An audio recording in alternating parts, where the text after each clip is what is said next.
Friends, welcome back to my YouTube channel. ఈరోజు మనం chicken biryani చేసుకుంటున్నాం. అల్లం వెల్లుల్లి పేస్ట్, జాజికాయ పొడి వేసుకుంటాం. ఇప్పుడు నిమ్మరసం వేసుకుంటాం. కొంచెం టేస్ట్కి తగినంత ఉప్పు వేసుకుంటాం. ఒక 3 టేబుల్ స్పూన్స్ కారం, మా మమ్మీ ఇంట్లోనే ప్రిపేర్ చేసిన గరం మసాలా, కొత్తిమీర వేసుకుంటాం. ఇప్పుడు పుదీనా వేసుకుంటాం. ఇప్పుడు పెరుగు ఒక 2 స్పూన్స్ వేసుకుంటాం. వేసుకున్న ఇంగ్రీడియంట్స్ అన్ని ఇప్పుడు మంచిగా మిక్స్ చేసుకుంటాం. చికెన్కి బాగా పట్టి ఒక 1-2 అవర్స్ వదిలేస్తాం. మ్యాగ్నెట్ మొత్తం అయింది నీట్గా. ఇలా మొత్తం వేసుకున్న ఇంగ్రీడియంట్స్ అన్ని నీట్గా పట్టేటట్టు మిక్స్ చేసుకోవాలి. ఇప్పుడు బటర్ వేసుకుందాం.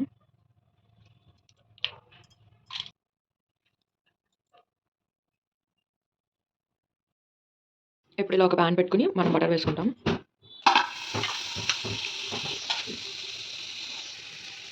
ఇప్పుడు ఆయిల్ వేసుకుంటాం.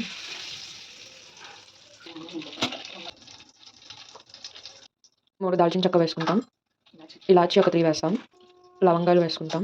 అనాస పువ్వు, బిర్యానీ ఆకు వేసుకుంటాం. ఉల్లిపాయలు వేసుకుంటాం. ఈ గిన్నె నిండా నేను రైస్ తీసుకున్నాను. సో దీనికి 2 టైమ్స్ వాటర్ మనం మరగపెట్టుకుంటాం. ఇప్పుడు ఉప్పు వేసుకుంటాం. ఇప్పుడు మనం బిర్యానీ స్పైసెస్ కొన్ని వేస్తాం. అల్లం వెల్లుల్లి పేస్ట్,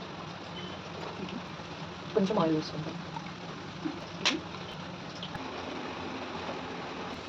ఆనియన్స్ ఇలా గోల్డెన్ బ్రౌన్ వచ్చిన తర్వాత మనం పచ్చిమిర్చి వేసుకుంటాం.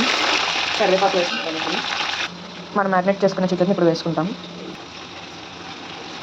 వావ్. కొంచెం మిరియాల పొడి వేసుకుంటాం. ఇప్పుడు కొంచెం పసుపు వేసుకుంటాం. వావ్, మంచి స్మెల్ వస్తుంది.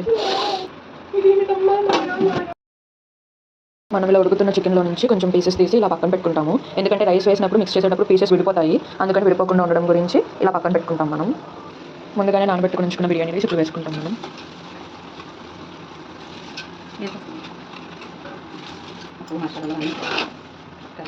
ఇప్పుడు ఇలా పక్కన మరగబెట్టుకుంటున్న వాటర్ని రైస్లోకి వేసుకుంటాము.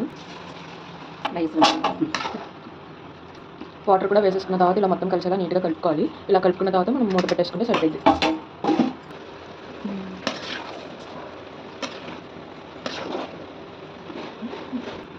ఇప్పుడు రైస్ కన్సిస్టెన్సీలోకి వచ్చిన తర్వాత మనం ఇందాక పక్కకి సపరేట్గా పెట్టేసుకున్న పీసెస్ అన్ని ఇప్పుడు వేసుకుంటాము.